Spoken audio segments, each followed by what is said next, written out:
कहा जाता है आदमी की कामयाबी के पीछे एक औरत का हाथ होता है, उसकी कामयाबी को लेकर। पर यहां तो एक पति ने अपनी पत्नी को काबिल मुकाम तक पहुंचाने के लिए अपना सब कुछ दांव पर लगा दिया। शादी के बाद पहले पत्नी की पढ़ाई और फिर पत्नी की इच्छा के अनुसार उसे LLB की पढ़ाई और सब कुछ कराया। पर पति को यह मालूम नहीं था कि उसकी पत्नी कामयाब होने के बाद पति को ही अपना मोहरा बना लेगी। मामला सहारनपुर के थाना सदर बाजार आवास विकास का है। सचिन वर्मा नामक युवक भावुक होकर आज मीडिया से रूबरू होते हुए अपनी आप बीती बताते हुए बताया कि उसका विवाह 2014 में बड़ौद जनपद बागपत में पूनम वर्मा महिला से हुआ। सब कुछ ठीक चल रहा था। सचिन वर्मा ने बताया कि उनके 3 बेटियां भी हैं। पत्नी ने अपनी इच्छा जाहिर की, उस आगे पढ़ाई करना है और आगे बढ़ना है, तो पति ने अपनी पत्नी पूनम वर्मा को पढ़ाई के साथ साथ LLB की पढ़ाई भी कराई। पति ने बताया कि उसकी सोनार की दुकान थी, सब कुछ सही चल रहा था, पर पति को यह नहीं मालूम था कि वो पत्नी पूनम वर्मा LLB का कोर्स करने के बाद अपने पति को भी मोहरा बनाएगी।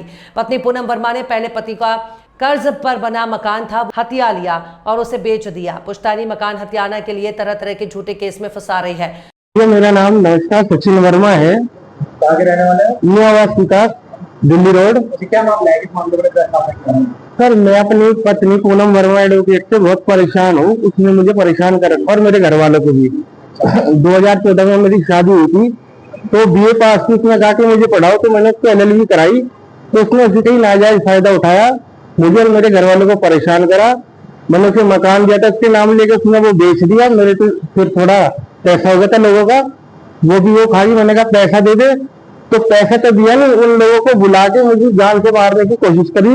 दिसंबर 25 तारीख को 2024 में मैं बड़ी मुश्किल जान बचा के भागा और सारा पैसा अपने अंदर करके अब हमारे पुश्तैनी मकान में बैठी। कह रही इसमें से मुझे हिस्सा दो, वरना मैं कोई हथकंडे अपनाऊंगी।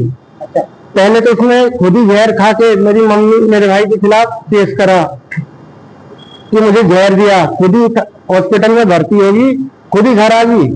जब उसकी बात नहीं चली तो उसने उनके साथ मारपीट का झूठा झगड़ा किया, खुद ही चोट मारी। और बेचारी मेरी मम्मी, जिनकी उम्र 65 साल, वो चल नहीं पा रही, तो और मेरा छोटा भाई और मेरे बीच वाले भाई की वाइफ, ये दर बदर की ठोकरें खा रहे। मेरा SSP साहब से निवेदन है, इसकी निश्चित जांच करके ये मामले को देखिए। और मुझे अपनी जान का खतरा है पूनम वर्मा से, जो अपने एडवोकेट होने का नजायज फायदा उठा रही। आपने कहीं शिकायत दर्ज कराई थी? हाँ जी, SSP साहब की यहाँ आज दर्ज कराई। उन्होंने कहा इस पर जांच होगी, आप विश्वास रखो, आपके साथ इंसाफ होगा। देखिए, आपने पत्नी को पढ़ाया, सब कुछ कराया, आपने LLB कराई, इसके बाद भी कर दे, क्या किसके पीछे उसका हाथ है या कोई?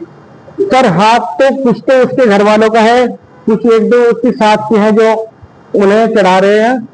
और सिर्फ पैसे की वजह से नए मकान का सारा पैसा जो उन गरीब जनता का था, जहाँ मैंने दुकान कर रखी थी, वो पैसा लेके वो उसने अपने अंडर कर लिया। मैंने कहा इनका पैसा वापस कर दे, तो मेरे साथ जान से मारने की धमकी देती है, लोगों को बुलाती है जान से मारने को। 8 महीने में गए हुए हो गए यहाँ से। जब भी मैं आता हूँ या बच्चों से मिलने की कोशिश करता हूँ तो उन कर्जदारों को भड़काती है। उसका मेरे को बाकायदा रिकॉर्डिंग है, सबूत है, मैं सब दिखा दूँ कि इसको आए, इसको मारो, पीटो, हाथ पैर तोड़ दो उससे। अच्छा, कहाँ रह रहे हैं सर? कभी कहीं, कभी चंडीगढ़, कभी मुजफ्फरनगर, कभी जमुनानगर, कोई नहीं है। जहाँ भी मैं जाता हूँ ये किसी ना किसी को भेज देती है। एक इसके मामा है तेजपाल, उन्हें पता लग जाता है रिश्तेदारी में, तो वहीं से कहते हैं कि इसे बिठा के रखो, हमारे इसे जान से मारेंगे। और इससे एक छोटा भाई है, वो भी ये कहता है, धमकी देते हैं। बच्चे कितने आपके? 3 लड़के हैं सर मेरे। आपकी पत्नी ने पीछे बाइट दी थी और उसमें उन्होंने बताया था कि आपका महिलाओं के साथ। सर देखो, मेरी सुनार की दुकान थी, मेरे पास सिर्फ महिलाओं के ही ज्यादातर काम थे। ये तो उसकी शक करने की वजह है, शुरू से यही करती आई हो। अब वो एडवोकेट है, उसका भी तो आदमी से काम पड़ता होगा। नहीं ऐसा कहने लगे फिर क्या होगा?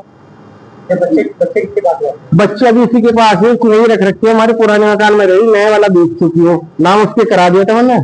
इसलिए सर इंसाफ चाहते हैं। और हम मेरे घर वालों को जो उसने गुस्से केस लाए, उसमें इस पर जांच हो। मेरी माँ जो बेचारी चल नहीं पा रही, फिर नहीं पा रही, वो इधर उधर ठोकरे खा रही। क्या आरोप लगाए? यही कि मेरे साथ मारपीट करी, 307 की कहती है कि मुझे मेरा हिस्सा दो, मैं अपना केस वापस लूंगी जब जाऊंगी यहाँ से।